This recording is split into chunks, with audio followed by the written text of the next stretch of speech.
Hei, dette Magne G. Hodne, og nå har vi på Reve All-Star. Nyt det. Jeg tenker, alle kan vel komme seg inn i en tube. Ja. Hvis det en tube der, så kommer du deg vel inn igjen. Ja, men altså, nå... Hallo i natten. Da lukker jeg. Ja. Gjør det. Det aner meg at det vanskelig å få André ut dørene etter 7:30 på kvelden.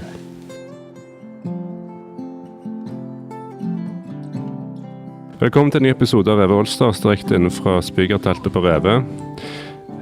Mitt navn er Ivar. Det har jeg hettet hele livet mitt, faktisk. Fine dag på Reve, flott solvær og i det hele tatt. Nå prøver jeg å bruke litt tid, mens Kristine Tofte tar på seg headsetet der. Ja, god dag, Kristine. Hvordan høres du ut i headset? Hei, hei. Og i mikrofonen? Fint. Ja, du kan ta så løfte. Jeg har tatt vekk en sånn der, etter det, sånn fjør, så du kan liksom enkelt flytte på den. Opp og ned, ja, men ikke bort og frem. Jo, du kan bortover til deg. Men du må liksom bruke stativets makt. Nå holder du bare i mikrofonen. Sånn. Ja vel, Kristine, gratulerer med spillet dette her inn på 8. mars. Gratulerer med kvinnedagen. Jo, tusen takk. Hva skal du med den toalettrollen egentlig? Jeg skal snyte meg. Men det er sånt noe jeg skal gjøre uten at folk legger merke til det. Det er sånn der triks jeg har. I disse koronatidene? Ja, men det er ikke korona jeg har. Det er snue. Kjekt at du ville komme og være med i podcasten i dag, Kristine. Det er lenge siden du har vært på besøk i Spygerteltet. Ja, takk. I podcaststudio. Det var kjekt du ville ha meg med. Alltid det. Men bare for nye lyttere så er det Kristine som på en måte var utgangspunktet for at jeg startet denne podcasten i det hele tatt. Så det er på en måte du som er kilden. Fordi at du var med i en sånn værpodcast en gang, så tenkte jeg det hørtes kjekt ut det jeg har lyst til å gjøre. Bare minus vær da. Ja, men det er kult du sier. Det er jo kjekt jeg har inspirert deg, for jeg føler du er langt over mitt nivå. Overhodet ikke. Vi skal ta oss og ringe til en som heter Lindsey, som er veldig flink å ta bilder, spesielt med droner. Jeg var på en strand for noen måneder siden, og så traff jeg vår gode venn Sigve Brockmann, og jeg sto og holdt på å fikle med en drone, og så kom han bort til meg, og så spurte han meg om drone, eller hvis jeg kjenner meg selv rett, så var det jeg så oppsøkte han og plent skulle snakke om et eller annet. Og så sa jeg på et eller annet tidspunkt at jeg var ganske lei av å fyke droner, for jeg følte bare jeg fikk det samme bildet hele tiden. Rett opp, rett ned, rett i havet. Og så det eneste variasjonen er liksom hva lys og farge det er på havet. Så da trengte jeg litt inspirasjon, og han sa at jeg skulle sjekke ut ei som heter Lindsey's på Instagram. Og hun var kjempeflinke. Du, Kristine, jeg må jo gjerne for lyttere som ikke kjenner deg så godt. Du er jo boligfotograf, og så fyger du droner. Og så er du jo plaske i sjøen av og til. Ja. Og så har du vært på landslaget. Og så meteorolog. Nesten. Skyekspert. Ja. Det var i hvert fall det når jeg studerte og jobbet med det. Hvis jeg sier droner, hva tenker du på da? Jeg tenker egentlig på boligfotografering automatisk. Ja, hvordan bruker du droner når du er på jobb der? Nei, det er helst på sånne spesielle eiendommer, så du har lyst til å vise at de er veldig nærme havet, nærme friluftsområdet, nærme fjell. Sånn så du ikke alltid får vist på bakkenivå. Og så er det veldig kjekt hvis huset ligger litt vanskelig til, så er det veldig kjekt å ha drone, for da får du en veldig sånn fin vinkel på huset. Pleier du å gå høyt, eller pleier du å holde deg på mellomdistanse, eller pleier du å holde deg lågt, eller? Jeg holder meg ganske lavt i forhold til hva du gjør av og til, tror jeg. Hva mener du? Jeg holder meg alltid forbi reglementet. Ja, men jeg er veldig sånn, jeg må se dronen hele veien, jeg tar ikke fly den utenfor syne, jeg tar ikke fly den for langt, jeg er livredd for at den skal plutselig bare dette i havet, eller et eller annet skal skje, så jeg er ganske sånn konservativ når jeg er ute og flyr. Men det er jo helt riktig, og det er jo det som er riktig i henhold til reglementet også. Og så er det ikke om å gjøre å flyge droner lengst mulig vekk. Det er jo... Nei, men du kan følge reglementet og fly den opp igjen og ikke se den. Ja, det kan i hvert fall jeg gjøre. Ja, for reglene i Norge 120 meter maks. Stemmer. Og hvis det toger, så kan du for eksempel fyge den langt opp. Jo, men på en vanlig dag hvor det overskya, så går jo på en måte dronen min hvite da. Så han går jo i ett med skylaget, sånn at Ja, sånn ja, at det vanskelig å se han, ja. For det man bare 100 meter over hvor jeg står. Ja, sant. Men regelen at du skal ha han i eye of sight alltid. Det det, ja? Ja. Men jeg trodde det var innenfor så lenge det var 120. Ja, det nok det. Og du blir nok aldri tatt for det. Nei, det tror ikke jeg. Unnskyld, ser du den dronen egentlig? Jeg må fortelle. Birk, bobilbygger Birk hadde kjøpt droner. Og så var vi ute forleden dag, og så skulle han fly den for første gang. Og det var en sånn Mavic, mini-Mavic, hva heter det? Liten Mavic. Og så tenkte jeg at da skulle jeg tøffe meg, så sa jeg til Birk at hvis du bare ikke lander, men bare fyg litt over oss. Og så var jo dette noen droner, det var nesten tom for batteri, så han sto og hylte sånn der, Så tenkte jeg skulle tøffe meg, så da, jeg tar han imot med hånda, sa jeg. Og så, for du kan ta imot en drone med hånda, du trenger ikke lande på bakken. Jo, men min drone er jo lettere å ta imot enn din. Ja, for du har jo en Phantom-variant. Altså en sånn stor, hvite drone. Du må bare beskrive min drone mer i litt negative trekk, hvis du føler for det. Kristine har verdens eldste drone. Til gjengjeld så er han verdens største drone. Men han er veldig lett å ta med hendene. Ja, for det var ikke Birks i. For jeg tok imot Birks drone i hånda, og da holdt jeg han i hånda oppe i lufta, men propellene fortsatte jo. Og så innså jeg jo i det tidspunktet jeg sto og holdt på denne drona, at jeg husker jo ikke, eller jeg vet ikke hvordan du tar imot en drone av landene. En ting er å ta imot den. Ja, men propellene er i gang. Propellene var jo ikke av når jeg tok imot. Og Birk visste nå i hvert fall ikke, for han hadde jo helt panikk. Det var første gang han føy den drona. Ikke peiling han skulle. Og så ble vi til slutt, jeg prøvde først å bare trekke han ned, men det gikk ikke. Og så prøvde jeg til slutt, og så ble vi til slutt, og da hylte jo den dronen i mellomtiden. Så bare landet jeg på at vi må bare kaste denne dronen opp i lufta. Hæ? Ja, for det liksom gir han litt hjelp å komme opp da. For jeg men du ville jo ha ned, og batteriet var lavt. Jeg hadde droner i hånda, og Birk hadde kontrollen. Jeg kunne ikke kontrollere Birks, altså det var han som sånn at han bare kunne styre ned. Ja, så da prøvde jeg bare å hive dronen opp i lufta. Men det resultatet at den der vinger bare kjørte seg inn i mellomflesket mellom tommelen og fy faen. Nei, det var ikke her. Ja, det var oppe her var det. Altså bare tre sånne flotte hakk hadde jeg opp igjen. Så det vil jeg ikke anbefale noen å gjøre. Nei, jeg er veldig konservativ der. Men en gang han nærmer seg 20% eller 30%, eller kan han begynne å pipe, så flyr jeg rett hjem. Bytte batteri, og så opp igjen. Hello? Miss, can you hear me, Lindsey? I can hear you, yeah. And can you hear Christina? Hello, Lindsey. Hello. How good is your Norwegian, by the way? Do you speak any Norwegian at all? Or? Nei. No, okay. But I think we'll do fine. But I'm better in Norwegian than in English. But Christine used to live in Hawaii, so she could be the English translator. Perfect. I just have to tell a story before we begin, because yesterday I went bodyboarding at a spot down the road from our speaker telt at Reve, and it was a long walk from the wave to the car. So yeah. I brought my bag, and in my bag I kept my mobile phone, and I put on my headset, and I have like a Bluetooth headset with no ledning, and I walked from the wave to the car. It was getting really dark, and I was listening to some really loud music. And when I approached my car, there was another car parked just next to it, and it was a friend of mine, Daniel Malo. Shout out to Daniel.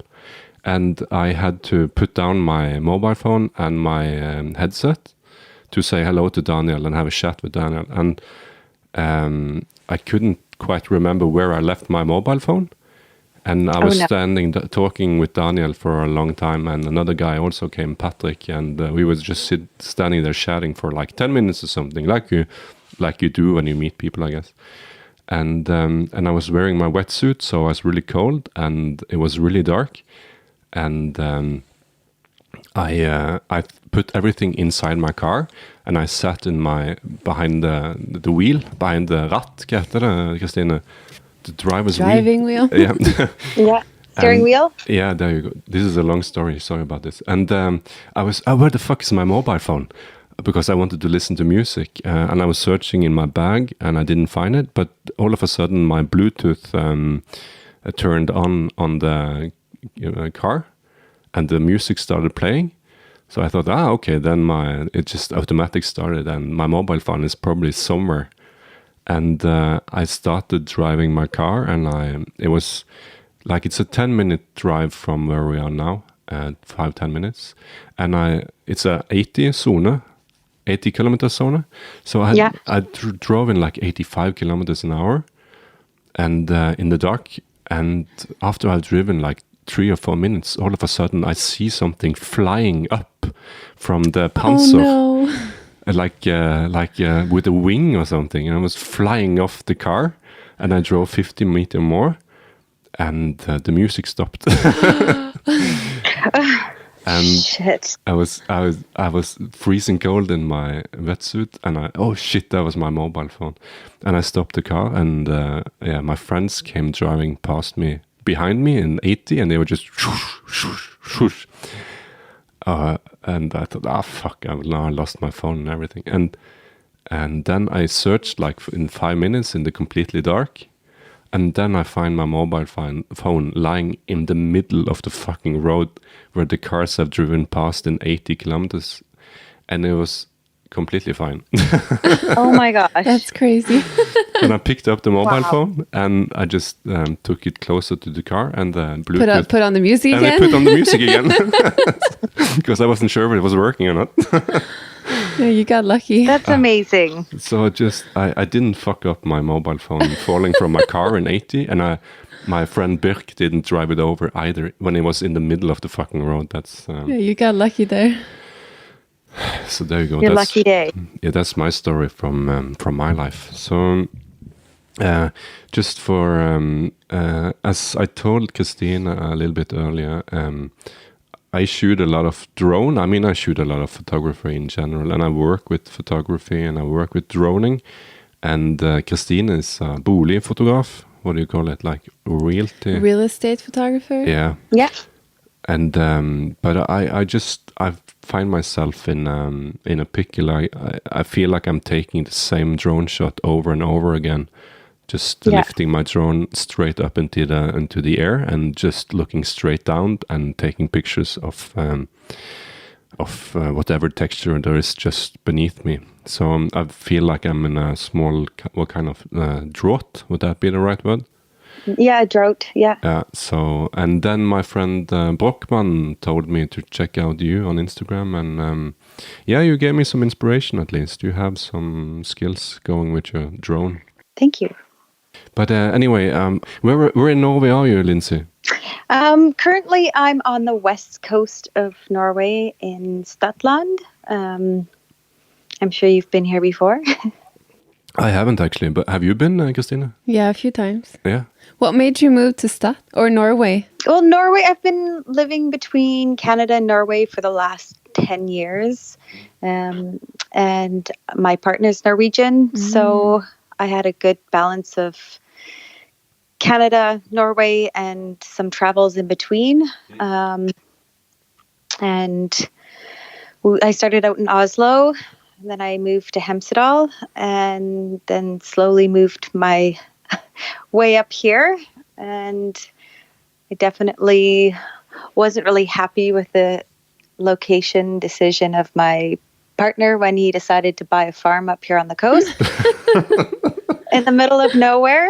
And yeah, it took 5 years, I think, for me to start to really appreciate this place. But in the beginning, I was definitely shocked and running away more than I was staying. But now I'm definitely starting to see the beauty in this place, and due to the certain circumstances, I have really enjoyed being out here. And I think being a photographer and the feedback I get from my images from being in a place like this really also helps me appreciate where I'm at.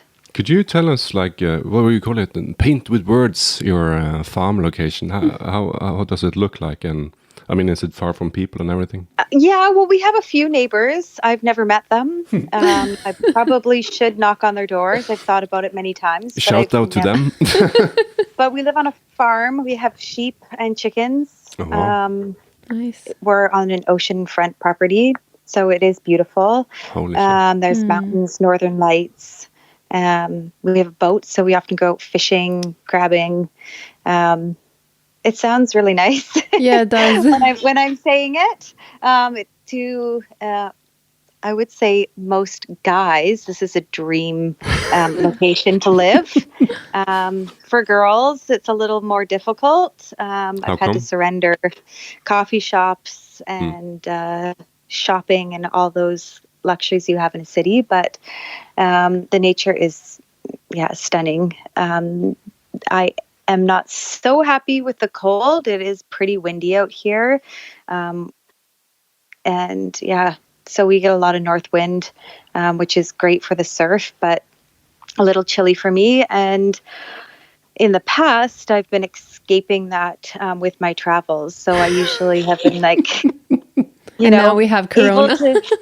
I've been able to like tough it out because I always have like a couple trips in my back pocket to Bali or Mexico or Hawaii, and then I can handle it. But now I've been here for almost 6 months now, and that's the longest running period I've been in stuck. Wow. So I'm patting myself on the back for that one. But I mean, most people, if you tell them about this location, it sounds awesome. And I mean, we also said, wow. But I mean, you said you needed 5 years to get used to the place? Yeah. How come? I would say the climate was a big challenge for me. It's pretty dark in the winter. And our property has it's oceanfront, so we have a lot of north wind, which is really cold. So there is a lot of beautiful nature, but I feel like it's not accessible for someone like me because I don't like the cold. So I can't really use it to my advantage. And also we are really isolated. So it took me quite a few years to make some friends. And I think that now this place is starting to trend a little bit. I'm more younger couples and kids and whatnot. People of the same interests are moving out here. So it's not just the farmer and his wife that don't speak English. But do any of you guys surf? I surf. Yeah, I surf. Not so much in the winter. I've been because it's cold. Yeah, because it's cold and the waves are pretty big. So I prefer to be on shore shooting.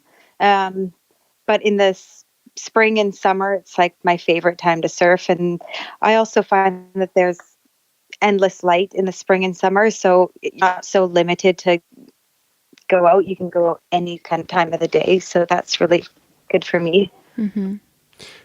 It sounds like you're following some kind of board sport trail. I mean, Hemsedal winter location and then surf location. Yes, I've always been attracted to the board sports. I grew up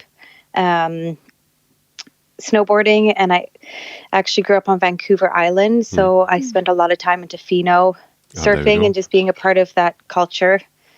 And then right after school, I started traveling to Hawaii and Australia, Mexico. I've lived all over. I've lived in Hawaii and Australia. Nice. So yeah, surfing and snowboarding has always been a huge part of my life. Huh. What was the name of are you from a small city or a small town, or is it? Well, I grew up on Vancouver Island in a small town called Comox. But after I graduated, I moved to Squamish, British Columbia. So that's where I've spent a lot of my life. I still have a place there. I still have rent a house with my sister, and I have a car there. So it's part of my, I don't like the idea of a permanent address. So I've always lived 1 foot in Norway and 1 foot in Canada. Cool. And nomad. Yeah. Yeah. What kind of place is this? Is it a snow place, or is it an ocean place, or is it an inland place? Yeah, Squamish is on the west coast of BC, and it's actually a smaller town that is in between Vancouver, the major city, and Whistler, which is our big ski mountain. And after living in Whistler for a couple of years, we realized that it was too expensive and a lot of tourists, which most people, locals, started to figure out that Squamish was kind of going to be the new hotspot. And it's only 35-minute drive. So it's like a little, coastal town. And now it's booming and everybody lives in Squamish.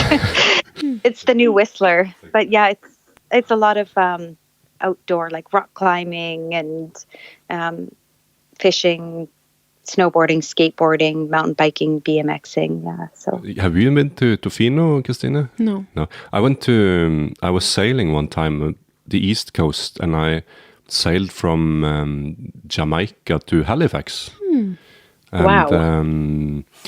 I mean, it was a small sailing boat, and we didn't make it because of me. I couldn't do anything. I was just there, basically. But when we came into Halifax after a month, and we went to the local harbor, the first person we met landing the boat in the harbor was a Norwegian guy. And he invited us to his family's barbecue later that evening. And I mean, Canada, they have some really great people. That was very friendly and open. Yeah, I feel like Tofino, to me, has a lot of similarities to Stad, and that's another reason why I have been able to kind of adjust to this place, because I do feel like it has a lot of the same characteristics as the island that I grew up on. And Tofino, it's the cold water surf and the same culture that goes along with it. So, I think that anybody that has ever been to Tofino and Stad, they can see the similarities, and they're both beautiful. There's a lot of storms and wind and big swells, cold water. So, your farm, is it close to the surf spots up at Stad? Yeah, we're like kind of just when you come into Stad, we're on a farm right on the corner there, and we are 20 minutes to Arvik and 25 minutes to Hodvik. Nice. So, yeah. So you said you did some sports and board sports and everything. How did you get into photography? Well, that is kind of a long story. But, go for it. But I have a identical twin sister, and she started out as a photographer, and I actually studied fashion merchandising and marketing, and I worked in film for many years, doing costumes. Any big films we know? No, it's a lot of I did a lot of Disney and Nickelodeon TV series for kids. Yeah. Which kind of shows did you do? They were like kids shows, like for small kids. Okay. Many years ago, yeah. I've done tons of shows. Yeah. And my sister was running her photography business, and she was doing a lot of weddings and got really busy with that, and was overwhelmed as her business grew really fast. So she trained me actually to edit. So I was her editor for about 2 years. I never picked up a camera. I only sat on Lightroom. And I loved editing. And I feel like from the editing, I learned how to become a photographer. I asked a lot of questions. I sat beside her, and then one day she just said, I need a second shooter. You have to come with me. Gave me kind of a crash course. I've never, I don't have any formal education in photography. So it was all from what my sister taught me. And I started shooting with her, and we shot a lot of weddings. And I was not so interested in the wedding photography. It was pretty boring to me. So Yeah, why is that? I felt like it was, it's beautiful. It's a lot of documenting, but it didn't really inspire me. I studied fashion, so that was kind of more of the direction I wanted to go into, and I wanted to push my sister in that direction as well. So we started to create our own shoots and find models and do styling and whatnot. And we spent a lot of time over in Hawaii shooting. And when we were over there, we were found on Instagram and shot our first Volcom campaign before we were really knew what we were doing. So you did more like editorial stuff? Yeah, we were doing a lot of editorial and a lot of shooting for different brands and creating content, I guess. This was before the Instagram days. So yeah, so we shot Coco and Maud and Quincy for a Volcom cool. Campaign. And after that, we kind of just got job after job after job. And that's kind of how we fell into it. That's pretty awesome. What's your weapon of choice? I would say, well, is it your Nikon or Canon, or are you? Well, it's my drone, of course. What drone do you have? I have two. I have the Mavic Pro and the Mavic Pro 2. Nice. With the Hasselblad? Yeah. Yes. Yeah, perfect. Yes. But I've been shooting with the Nikon D4 for many, many, many years. It was my sister's camera, and she sold it to me when she bought the D5, and that thing's a beast. I've been using it for, I don't know how long that thing's been going. It's been through war and back, and it still produces. So I love my camera. It's like, it's a big body, but it has a really fast shutter. And yeah, I'm looking in the market for a new camera, but I would never let that thing go because it's done so good for me. But yeah, definitely I'm into the drone for my camera choice these days. We're going to go back to the drone. It's when you have had a camera for many years and you just feel like it's one with your hand, basically. It's hard to give it up. So yeah. What's it like shooting these stars, Coco, Ho, and the people? What kind of shots do you do?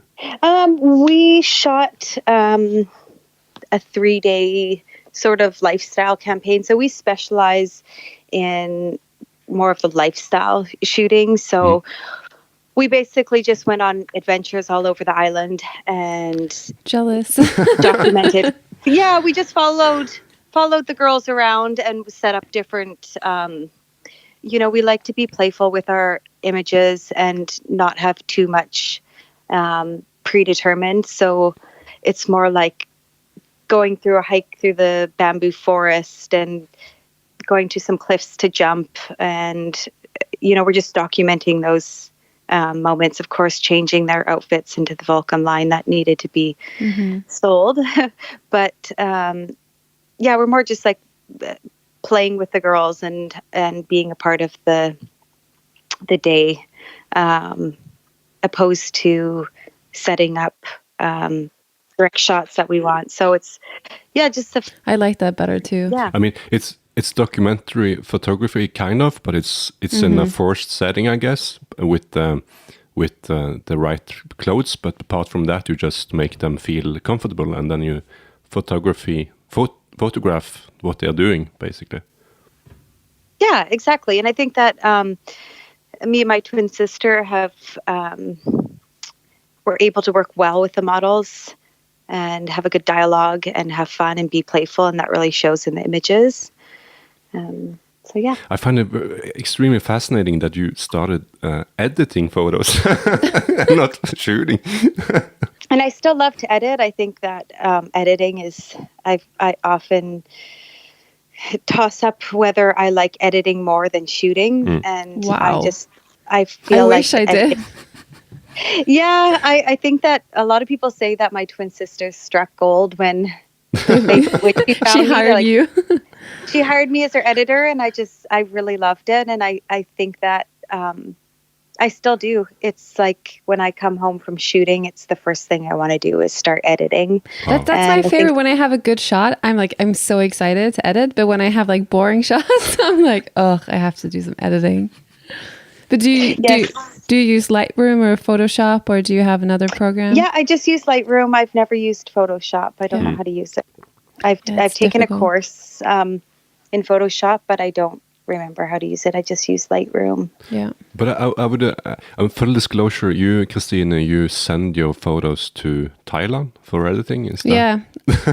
No, because I go shooting all day at the real estate and we send them off. It's 2 Norwegian guys that moved to Thailand and they started a company which grew and now they have 150 employees and 4 offices. But it's easy for me because we talk in Norwegian, like if I have a problem. Yeah. It's easy for me to communicate with them. Huh.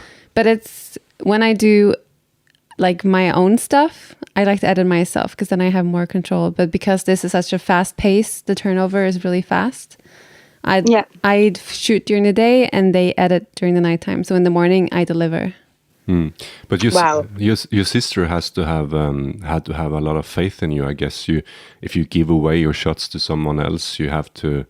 Get a stola på. You have to trust people to make your vision come true. And I mean, if you didn't do a lot of photography yourself, did you know how she wanted the shots the composition and everything? We sat for the first, I would say the first year almost, we sat beside each other and we both had our big IMAX set up and we would sit and edit and I asked a lot of questions, but I picked it up pretty fast and then she gave me full trust in the images. And being twins, actually, we have the same eye. So we have... it's true though. We have like a lot of like our visual aesthetic and our eye is the same in a lot of ways. We are duplicates of each other. So it was we've often thought about like outsourcing our weddings or whatnot to be edited, but we don't trust anybody. So I can see it's hard for weddings. That's hard to outsource. But do you use presets or do you tweak it? Yeah, we actually. I haven't really used that many presets, and we actually sell presets that we've built. So I guess we use some of our own presets, but I really don't. Yeah, I feel like every session has its own expression, so it's better to just build your own preset at the beginning of that shoot. And I think your camera as well is sensitive to each like if you have a Nikon camera, you can't use the same presets as a Canon camera, or I find that. Yeah. I like to just play with the colors and the exposure and whatnot per session that I'm editing. So I don't really like to put on somebody else's, expression as well. I don't like, I think the lighting and everything is so different every time that you shoot. So it's good to just kind of build your preset right when you start and copy and paste that. We're gonna move on to the drone in a little while, but do you have like a favorite lens? Is it 50mm for you, or do you have? I think that the lenses kind of go in waves. Sometimes I'm stuck on my 50, and that's the only thing that's on my lens. On my camera body. Right now, I'm into the 24-70 because it's just easy. Love shooting landscapes, and there's not much more that I'm shooting, so I just always have my 24-70 on. But there's definitely been like a 6-month span that I haven't even picked up that lens. It's just like hidden in the bottom of my bag. I love the 70 to 200, but it's really heavy. That's my go-to lens. I love that one. I've been shooting it for years now. Yeah, it's such a beautiful lens. And then I like the 85 when I'm shooting, portraits. Yeah, when I know that gorgeous. There's going to be portraits involved, then I love to use the 85. Get the bouquet. We're not going to get too technical into this, but that's fun to hear for me and Christina at least. For all the other guys, I'm enjoying this. For all the other guys who doesn't understand anything now, just remember the shots are going to get nice with all of these lenses. Do you have like? What's your type of? Do you have like a style or kind of What's your What's- favorite type of shots? And what's your genre now? Like, what do you shoot? Is it only landscape, like you said? Right now, I've just been shooting a lot of landscapes because I haven't been traveling and working with a lot of models. Usually, yeah, I'm booking shoots and traveling and working with a bunch of different girls. So since I've been up here, I've just been focusing on shooting landscapes. I think to combine the ocean and a subject is definitely my favorite combination of photography. I love the ocean and I love shooting people. So putting those two together is like a gold shot for me. Yeah, the ocean is really good with light and everything. Just wish it was warmer than and. Yeah. Could you take us if we were you for a day and you were going? Could you? Det var en vanskelig måte å spørre på. Could you take us on a trip with you? How do you? If you go to, how do you decide where to go and how do you set up a shoot in Bali or whatever else? How do you go fram? How do you go forward in doing that, and how do you do it? Well, actually, my sister and I started a retreat company, a photography retreat company 3 years ago, I think it was. And we were taking girls all over the world and teaching them how to shoot. And so I was actually the producer for that. And we were setting up with various brands to come along with us and shoot with all the models that we have aligned before we would arrive on those locations. So I was always very into the production of everything. Setting up the locations, doing location scouting, casting the models, the stylist, hair and makeup, all of the details. But a lot of the shots, I would say, aren't predetermined, and that's something that something that I maybe should do, but I've never have done, is I don't really like to predetermine the outcome of the shoot. I just like to kind of know where I'm going and arrive and play with the elements that are there. So whether it's the lighting, the shadows, the temperature, the water, any props that may, come along the way, but I don't like to have my images to be too staged. And I think that's, the beauty with shooting with the drone is none of these images have been predetermined. They're all just images that have happened. There's not a lot of direction given when I'm flying. With the girls that are out paddling or swimming or whatnot, they're just kind of real life glimpses through my lens. Okay. So even if you plan a lot, you like to leave like an spot. I mean, you like to leave out the one part of everything over to chance, I guess, and to the whatever happens kind of, and take the magic from that.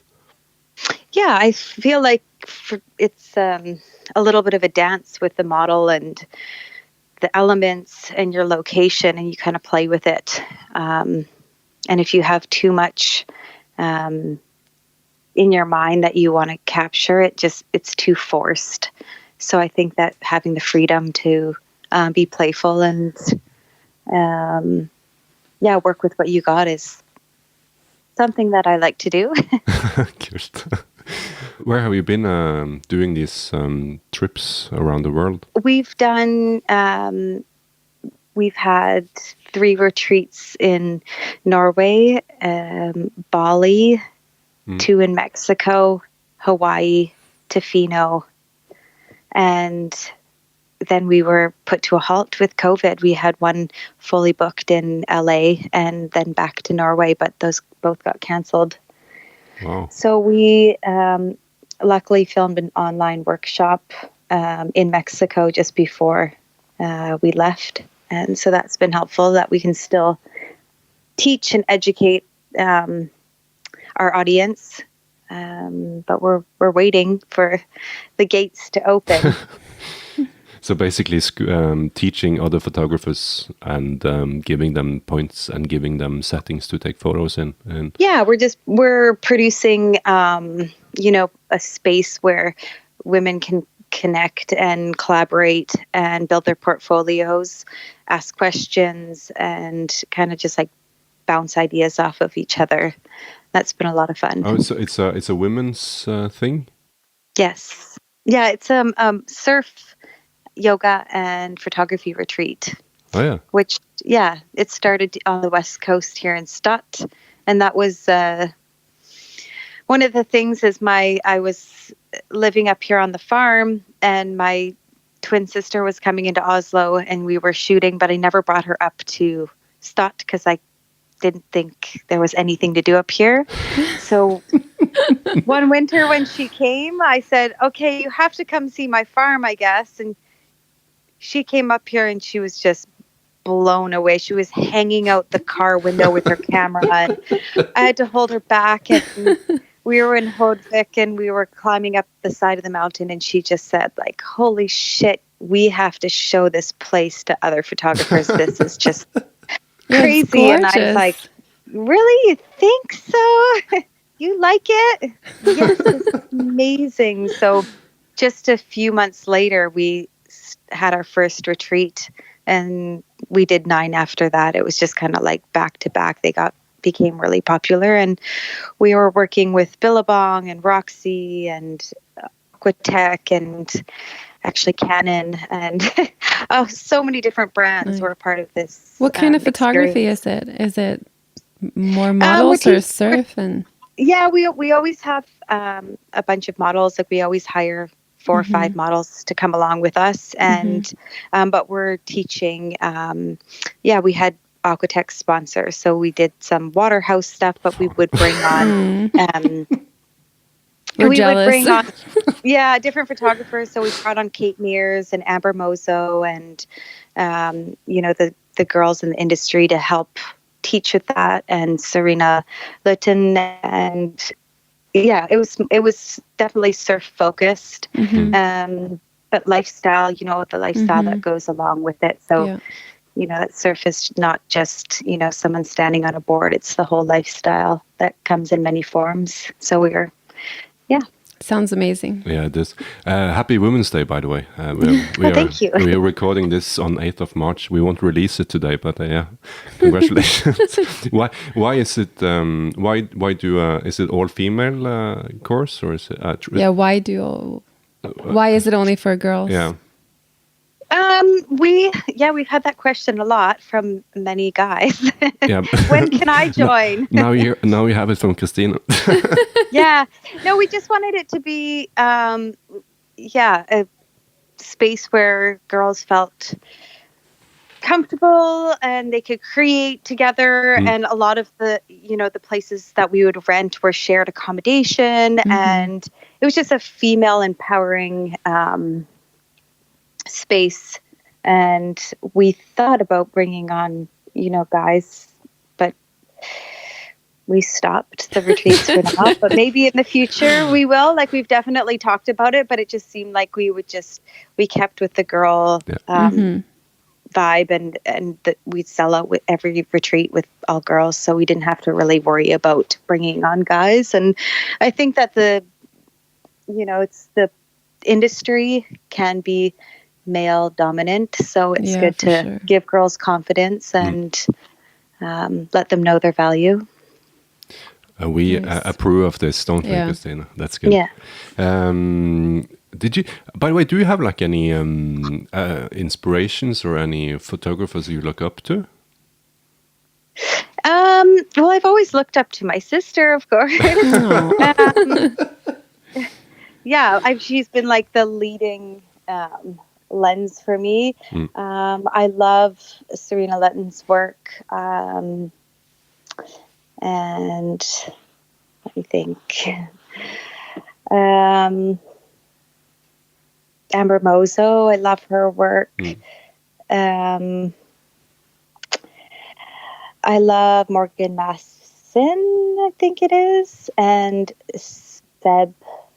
Sebastian Zanella is like one of my favorites at the moment. For the guys who doesn't know these names, what kind of styles are these people doing? Well, they're both in the same sort of realm as myself, I guess. They're shooting a mix between landscapes and surf and documentation. Not a whole lot of it's more of the artistic approach, I guess. They're photographers that I just admire and look up to, and I don't know if I'll ever be there one day, but I just like when I look at their work, I'm just so drawn, and I feel like there's a narrative to every image. Yeah, it's poetry to me, these images. Yeah, I love that you say that, because many people, I mean, for me at least, a picture is just another way of telling a story, and and telling. It's not just a fast click of the camera; it's also showing something more than that. So it makes me warm in my heart to hear this. But we have to check out those photographers. Yeah, we have to. We're gonna. Yeah, I think that for me, it's like really important for the image to, like, for me to have to ask the question, like, how did they get that image is so important to me. Like, if I'm ever puzzled at how they got the image, it's like, I know that image, like, resonates with me, because I feel like there's so many images out there that are just easily accomplished. And that's true. I think part of the art is the how, I guess.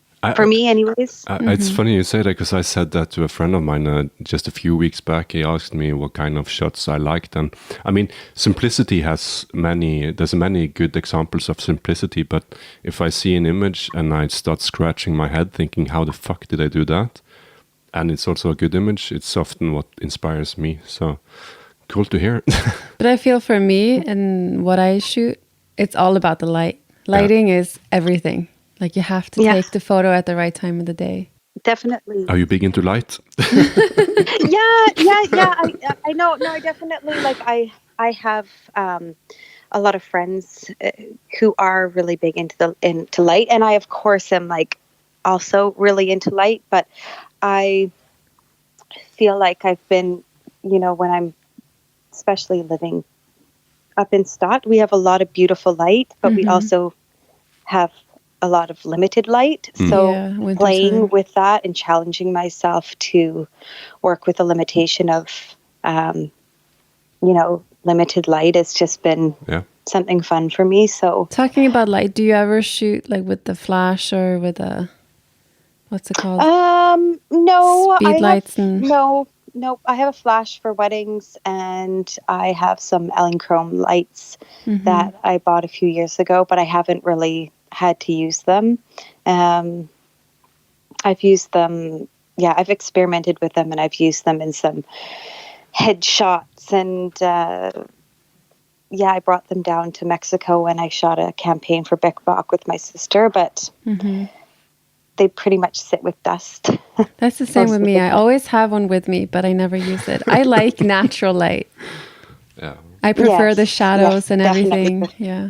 It's fun you say that about preferring to shoot in good light, because in Norway, even though we have fine sunsets and everything, very often the norm is gray and dark and rain Moody. and moody, and it's actually a good exercise for people who's listening and wants to challenge themselves with the camera. Try to make something cool out of shitty normal conditions. Yeah, I was actually went to a photo festival, and this fall, I guess it was, and I had a portfolio review, and I asked, what do you see? What do you give me some advice? And he said, well, I look at your work, and it's like bright and sunny and tropical and palm trees. And how about I challenge you to start working with some dark, like get some dark in your images. Don't just look for light, look for the dark. And I was like, yeah, that's a great idea. I'm going to start looking for the dark. So I played around with that, and that was a lot of fun. Instead of just trying to get perfectly bright lit expressions, I was looking for more dark. Did you find it difficult or challenging? No, I found it more exciting. I think that it's just, I like to be challenged. If somebody's to,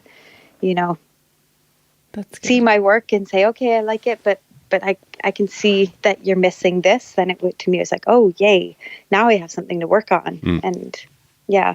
But that's good, yeah. I feel like once you get used to something, it might be hard changing it because that's what you're good at. So making the actual change can be difficult, but once you do it, you always improve. Yeah.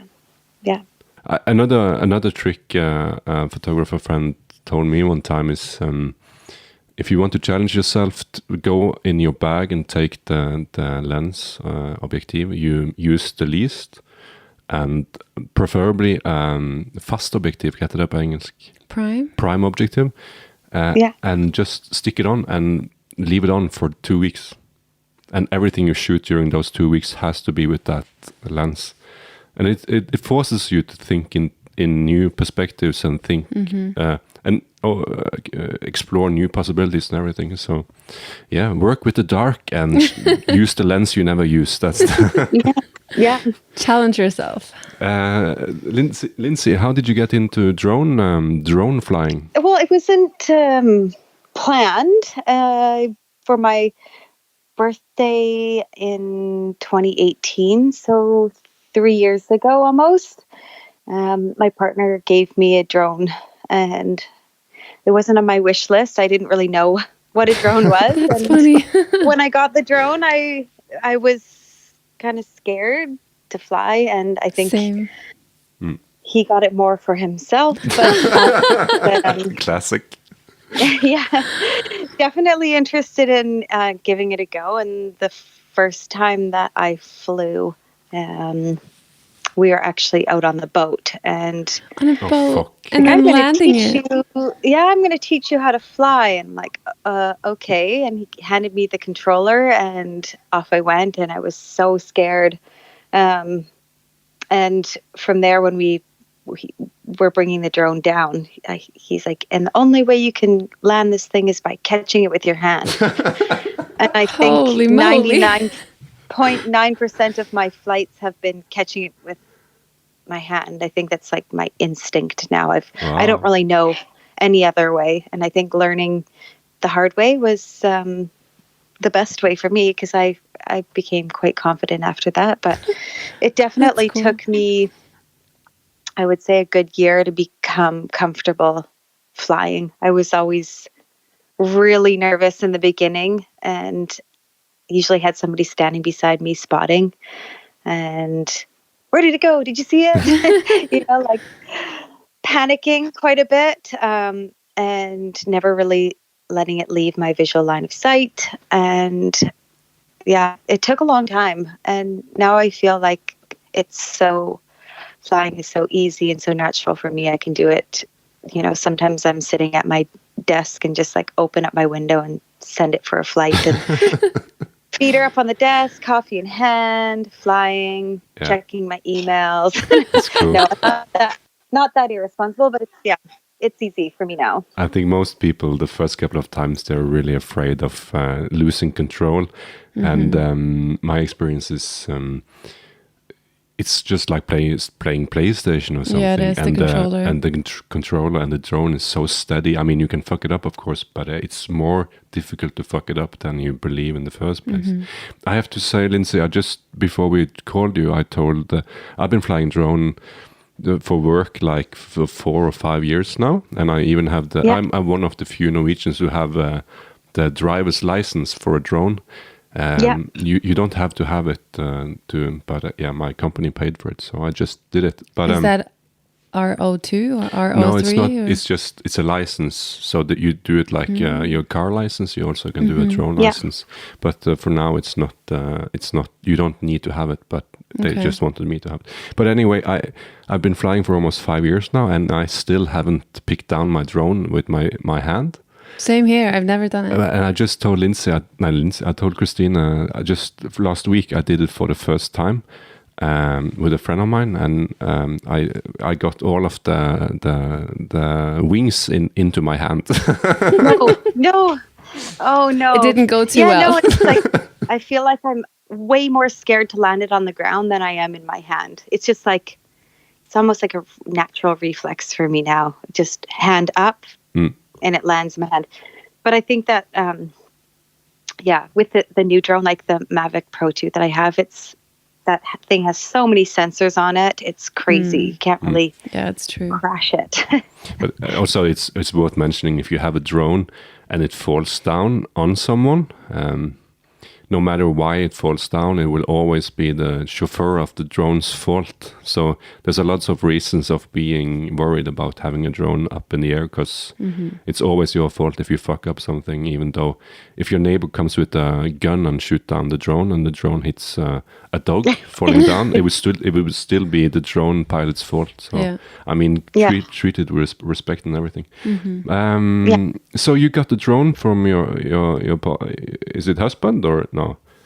No, it's just my partner. We have a kid together. We've been together for 15 years. So how did you get into the drone, and how did you explore the possibilities? I think that being out here in Stott was the absolute best place to learn how to fly the drone and become comfortable flying and exploring, because there is not, the landscape's so vast and we are really remote. There's not a lot of airspace and obstacles and people. So that's kind of, I'd go down to Hodvik or Arvik and just fly. And, I could always kind of see where my drone was at. And the location is so stunning that it was like, jaw-dropping to me to see what I was seeing in these beaches, because it is one thing to look at it from the ground, but going up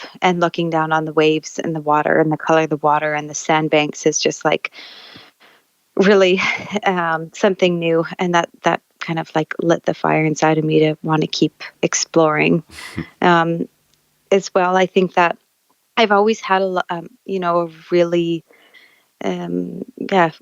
warm and tropical vibe to my images, and I felt like that was kind of lacking when I was living out here. But to be able to shoot from above and get these wave shots and the ocean and the sand, it was like now all of a sudden didn't have to travel, and I was still able to work on images that I was passionate about and that I loved. And that's kind of where it all began.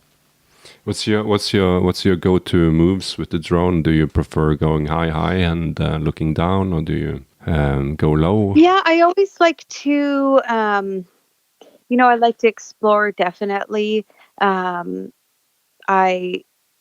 Whenever I'm shooting, whether it be surf or landscape, I definitely like to go, as high as I can, just to get the shot of the whole picture.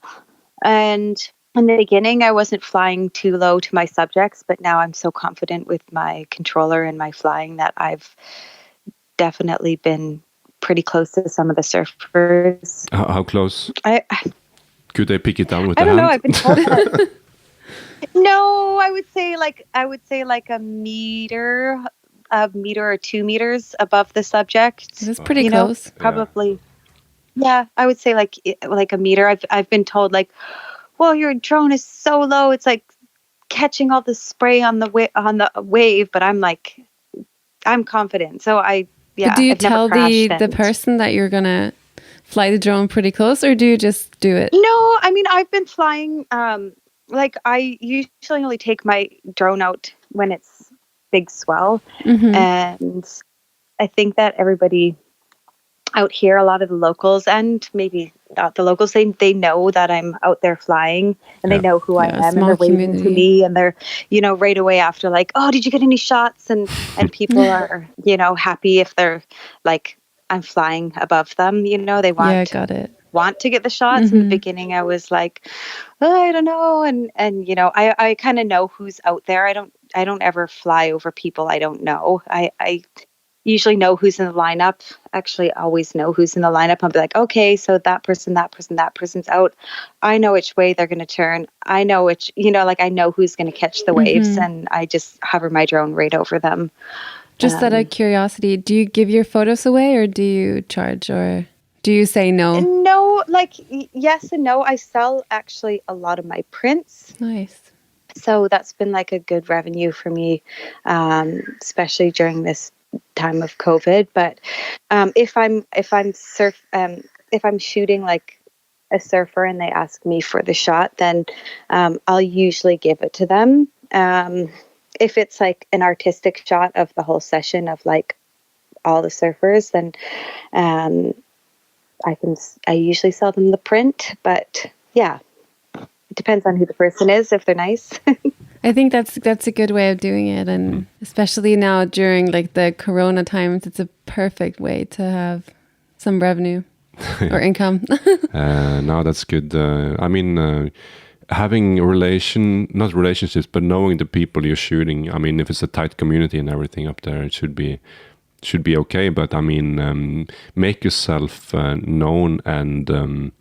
Let the people around you be comfortable with your flying, and then you can go pretty close, it sounds like. Yeah, I think that I've been flying,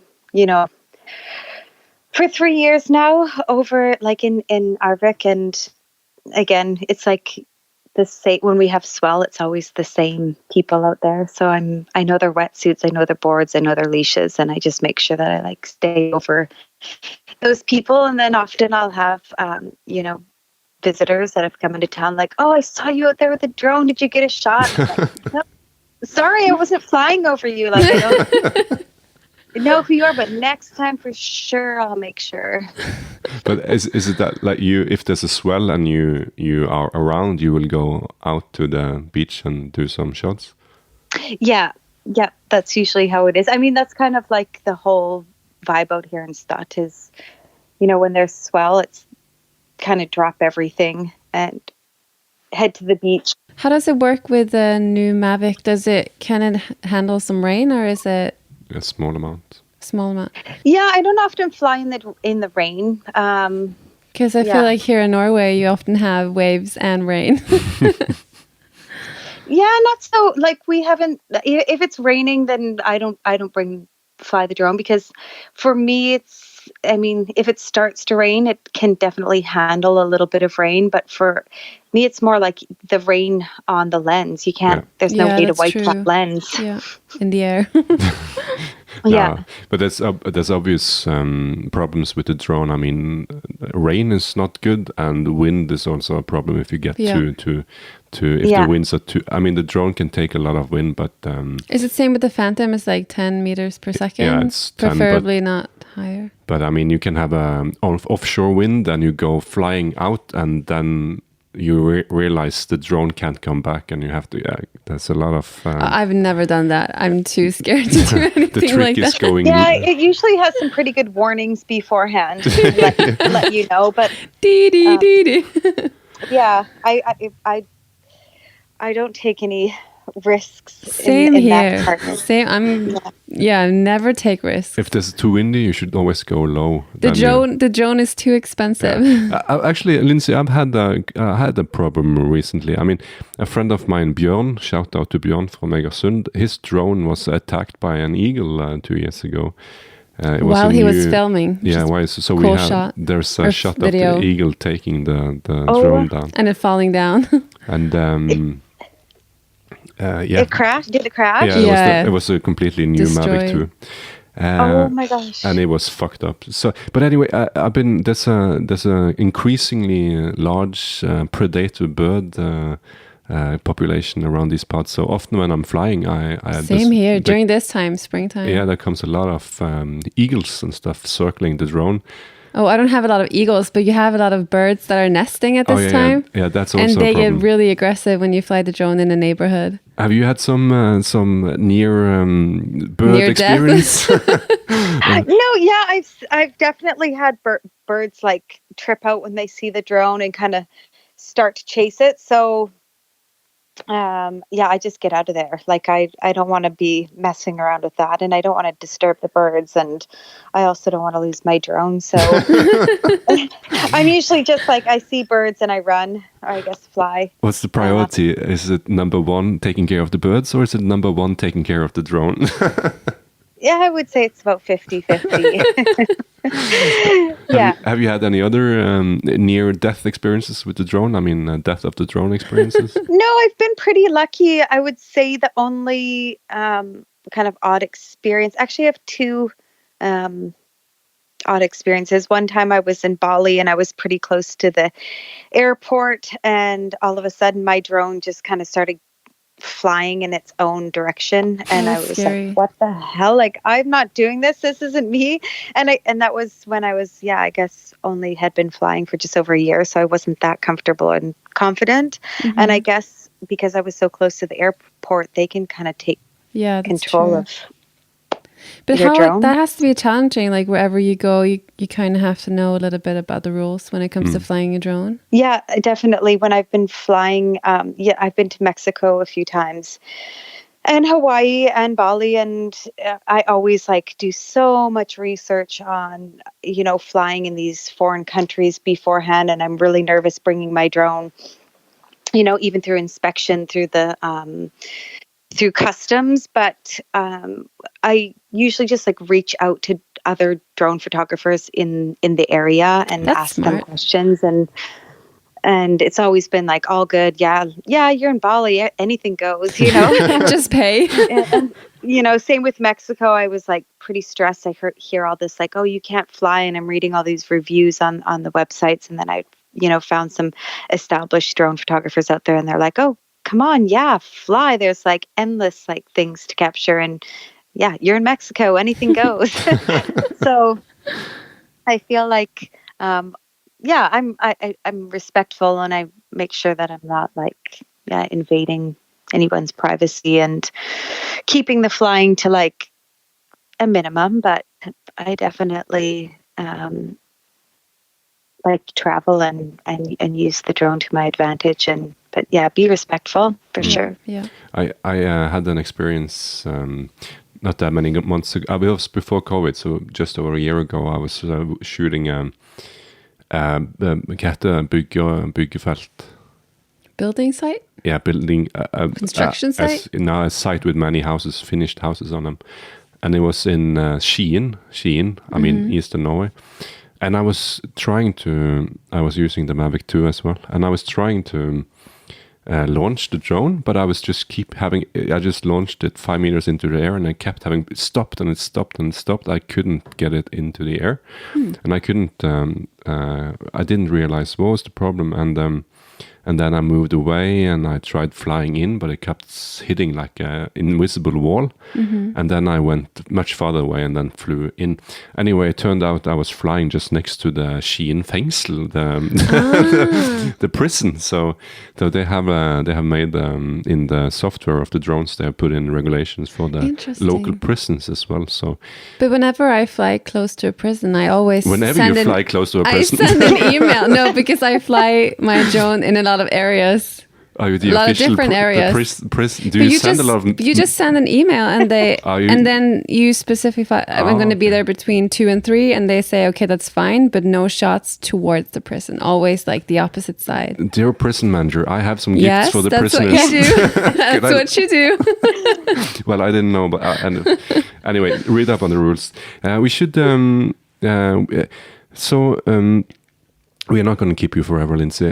For other people who wants to shoot a drone and wants to shoot waves and surf for that matter, or water sports with a drone, do you have any good tips or best practices? I think that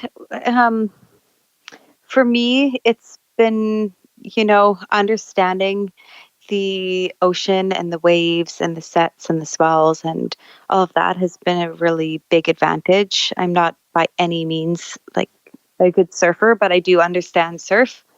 So I think that definitely has its advantage. I'm not after the best, trying to get the best surf shot. I'm more after trying to get the best artistic version of the session. But I think understanding like, the waves is important because I kind of know when there's a good wave coming, a good set. I know where the person's positioned. I know if they're going to go left or right. And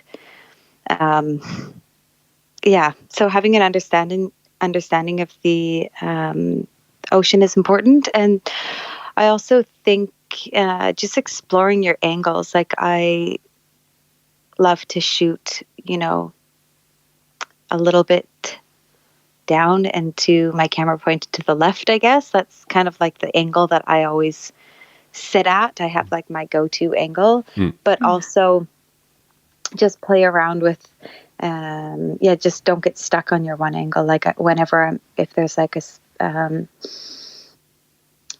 session going on, even though the waves are going and people are catching lots of waves, I always make sure that I like check out what's going on up top. So I fly to the roof and get the shot of like the expression, of the whole session. And then it's usually like mind blowing, like, whoa, look at, you can really see like I try not to forget to get all those different angles because from way up is equally as important as being able to get the person on the right wave at the right time, the right position. We're looking through your photography now. It looks amazing. Yeah, it does. Yeah. We have to tell, obviously, if you haven't understood by now, you should check out Lindsey at Instagram at Lindsey's. Yeah. It's Lindsey is, it's back from the MySpace days. I actually just changed my Instagram name to my name, Lindsey Bundschuh, but I printed 200 postcards for the exhibition I'm having in Oslo and had put my old Instagram handle on there. So I had to change it back. So it's going to be Lindsey is for a little while now.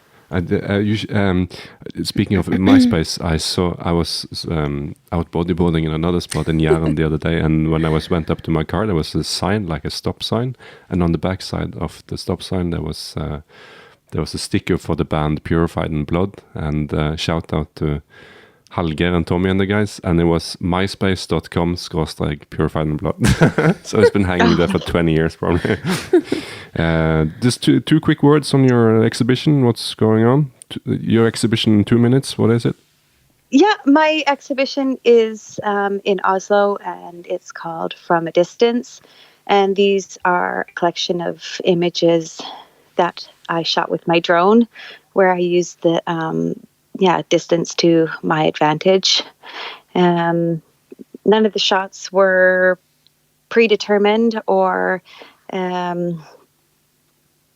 planned. They were just images that I captured, a different perspective, otherwise unnoticed. And that's a collection of 10 images, and that's going to be it is hanging in Pit Stop Cafe in Oslo. But we're going to have an exhibition date where we can invite people to come in once some of the restrictions are lifted. Cool. Where did you meet that killer whale, by the way?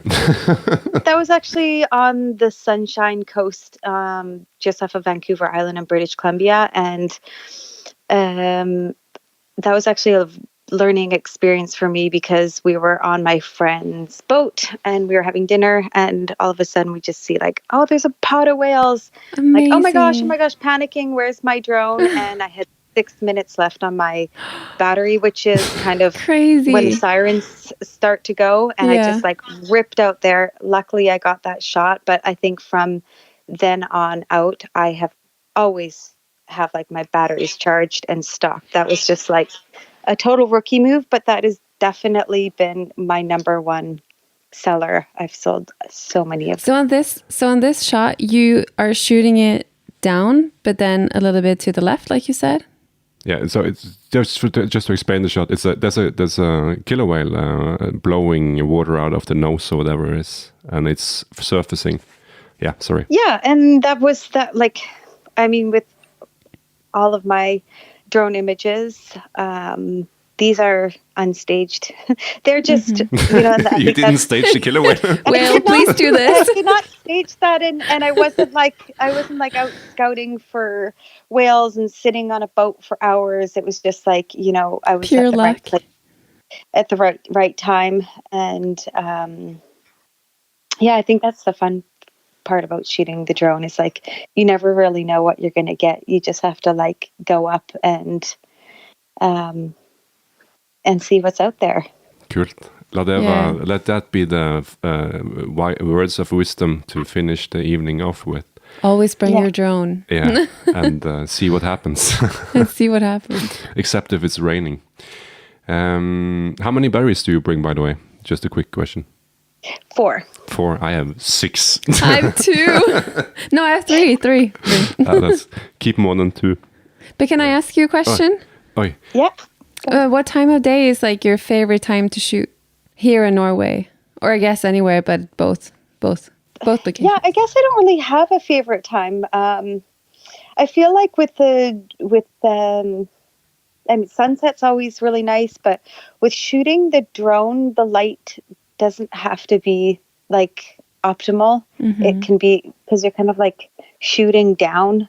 You're not really looking into the horizon or I guess the light doesn't really matter so much, but I either like when I'm in the tropics, it's definitely early morning light, and then in Norway I feel like the evening light has always been the best for me. Mm-hmm.